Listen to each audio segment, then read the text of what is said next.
नमस्कार and welcome to JAC board वाला। मैं हूं आकाश सेन और आज इस वीडियो में हम लोग क्लास 11 जियोग्राफी पर बात करने वाले हैं। जियोग्राफी में स्पेशली उन सभी प्रश्न पर बात करेंगे जो एग्जाम में बहुत बार पूछा गया है या इस बार पूछा जाने की संभावना बहुत ज़्यादा है। ठीक है, इससे पहले मैंने कुछ और भी वीडियोज़ अपलोड किया है तो सभी को आप लोग देखोगे। ठीक है, कहीं दिक्कत होगा तो आप लोग कमेंट करोगे और यदि आप लोगों को कुछ पूछना है तो भी आप लोग कमेंट कर सकते हो। ठीक है ना, चलिए प्रश्न संख्या 1 के साथ प्रारंभ करते हैं, जिसमें हम लोगों को पूछा जा रहा है कि पृथ्वी के चारों ओर वायु के आवरण को क्या कहा जाता है। तो ये तो सबको पता है, वायुमंडल कहा जाता है। ठीक है, आगे यदि बात करें प्रश्न संख्या 2 पर, तो जिसमें पूछा जा रहा है कि क्षैतिज रूप से गतिशील वायु को क्या कहलाती है। तो क्षैतिज रूप से यदि हम लोग गतिशील वायु को कहें तो गतिशील वायु को पवन कहा जाता है। ठीक है, प्रश्न संख्या 3 जिसमें पूछा जा रहा है कि पृथ्वी पर तापमान व आर्द्रता का पुनर्वितरण किसके द्वारा किया जाता है। तो ये जो है आपका आंसर हो जाएगा पवनों के द्वारा किया जाता है। ठीक है, प्रश्न संख्या 4 जिसमें हम लोगों से पूछा जा रहा है कि वायुमंडल द्वारा धरातल पर डाले जाने वाले भार को क्या कहते हैं। तो इसको वायुमंडलीय दाब कहते हैं। सॉरी, वायुमंडलीय वायु नहीं, वायुमंडलीय दाब कहा जाता है। ठीक है ना, ये हो जाएगा आप लोगों का आंसर वायुमंडलीय दाब। आगे यदि बात करें प्रश्न संख्या 5 पर, तो जिसमें हम लोगों से पूछा जा रहा है कि वायुदाब को मापने की इकाई क्या है। तो वायुदाब को मापने की इकाई जो है वो है आप लोगों का मिलीबार। मिलीबार से वायुदाब को मापा जाता है।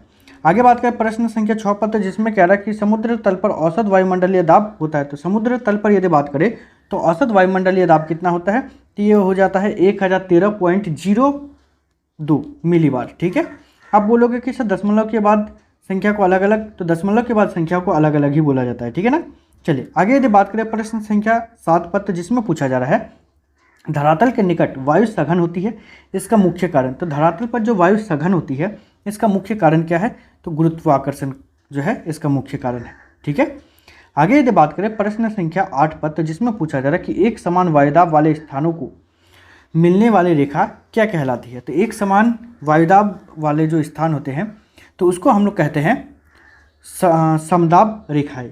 ठीक है, देखिए आप लोगों को यदि वीडियो अच्छा लगेगा ना तो चैनल को सब्सक्राइब जरूर कीजिएगा और मेरा मोटिवेशन लेवल को बढ़ाने के लिए अपने फ्रेंड के साथ शेयर भी कीजिएगा, क्योंकि आपके फ्रेंड लोग भी देखेंगे तो व्यूज़ भी बढ़ेगा, है ना। और व्यूज़ बढ़ेगा तो जल्दी से जल्दी 1000 सब्सक्राइबर पूरा होगा और उसके बाद आप लोगों के लिए लाइव आ सकूँगा, क्योंकि लाइव आने के लिए 1000 सब्सक्राइबर होना आवश्यक है। ठीक है ना, चलिए तो प्रश्न संख्या 9 को बात करें, तो जिसमें पूछा जा रहा है कि ध्रुवों की तरफ 60 डिग्री उत्तरी एवं 60 डिग्री दक्षिणी अक्षांशों पर निम्न दाब पेटियां हैं, जिन्हें किस नाम से जाना जाता है। ठीक है, तो इसको हम लोग अधोध्रुवीय निम्न दाब पेटी के नाम से जानते हैं। प्रश्न संख्या यदि 10 पर बात करें, तो जिसमें हम लोगों से पूछा जा रहा है कि किसी क्षेत्र में जब केंद्र की ओर निम्न दाब हो तथा चारों तरफ पवनों का परिक्रमण हो रहा हो, यह प्रणाली क्या कहलाती है। तो इस प्रणाली को हम लोग कहते हैं चक्रवाती परिसंचरण। ठीक है, प्रश्न संख्या 11 जिसमें पूछा जा रहा है कि जिन क्षेत्रों में समदाब रेखाएं आसपास होती है वहाँ दाब प्रवणता कैसी होती है। तो वहाँ का दाब प्रवणता जो होती है, दाब प्रवणता अधिक होती है। ठीक है, प्रश्न संख्या 12 पर बात करें, तो जिसमें पूछा जा रहा है कि वायु दाब को मापने के लिए किस यंत्र का उपयोग किया जाता है। तो वायु दाब को मापने के लिए जो है एंड्रॉयड बैरोमीटर का उपयोग किया जाता है। ठीक है, आगे यदि बात करें हम लोग प्रश्न संख्या 13 पर, तो जिसमें हम लोगों को पूछा जा रहा है कि कोरियालिस बल का प्रभाव ध्रुवों पर होता है। तो कोरियालिस बल का ध्रुवों पर क्या प्रभाव होता है। तो सर्वाधिक होता है। ठीक है, प्रश्न संख्या यदि 14 पर बात करें, तो जिसमें पूछा जा रहा है कि निम्न दाब वाले क्षेत्रों में वायु का अभिसरण कैसे होता है। तो निम्न दाब वाले क्षेत्र में यदि बात करें तो वायु का अभिसरण जो है नीचे की ओर उतरती है। ठीक है, प्रश्न संख्या 15 जिसमें हम लोगों को पूछा जा रहा है कि ITCZ का विस्तारित रूप क्या होगा। तो ITCZ का विस्तारित रूप होगा इंटर ट्रॉपिकल कन्वर्जेंस जोन। ठीक है, प्रश्न संख्या 16 पर बात करें, तो प्रश्न संख्या 16 हम लोगों से पूछा जा रहा है कि जब दो भिन्न प्रकार की वायु राशियाँ आपस में मिलती है तो उनके मध्य की सीमा क्षेत्र को क्या कहते हैं। ठीक है, तो इसको हम लोग कहते हैं वाताग्र। आगे यदि बात करें प्रश्न संख्या 17 पर, तो प्रश्न संख्या 17 हम लोगों से पूछा जा रहा है कि मध्य व उच्च अक्षांशों में विकसित होने वाले चक्रवात को क्या कहते हैं। तो इसको कहते हैं शीतोष्ण कटिबंधीय चक्रवात। ठीक है, प्रश्न संख्या 18 जिसमें हम लोगों से पूछा जा रहा है कि जब शीतल एवं भरी वायु आक्रामक रूप से उष्ण वायु राशियों को ऊपर धकेलती है तो वहाँ संपर्क क्षेत्र को क्या कहते हैं? तो संपर्क क्षेत्र को हम लोग शीत वाताग्र कहते हैं। ठीक है, आगे प्रश्न संख्या 19 जिसमें पूछा जा रहा है हम लोगों को कि जब शीत वाताग्र उष्ण वायु को ऊपर धकेलता है तो ऐसे क्षेत्र को किस प्रकार के मेघ बनते हैं, ऐसे क्षेत्र में किस प्रकार का मेघ बनते हैं? इसका आंसर हो जाएगा आप लोगों का कपासी मेघ। ठीक है, प्रश्न संख्या 20 जिसमें पूछा जा रहा है उष्णकटिबंधीय चक्रवात को अटलांटिक महासागर में किस नाम से जाना जाता है? तो उष्णकटिबंधीय चक्रवात को अटलांटिक महासागर में हरिकेन के नाम से जाना जाता है। प्रश्न संख्या 21 पर बात करें तो जिसमें पूछा जा रहा है कि विली विलीज नामक उष्णकटिबंधीय चक्रवात का संबंध किससे है? ठीक है, तो ये संबंध जो है ऑस्ट्रेलिया से है। ठीक है, ऑस्ट्रेलिया में। प्रश्न संख्या 22 पूछा जा रहा है हरिकेन क्या है? तो हरिकेन जो है एक उष्णकटिबंधीय चक्रवात है। ठीक है, प्रश्न संख्या 23 जिसमें हम लोगों से पूछा जा रहा है कि उष्णकटिबंधीय चक्रवात में वायु परिसंचरण प्रणाली का व्यास कितना होता है?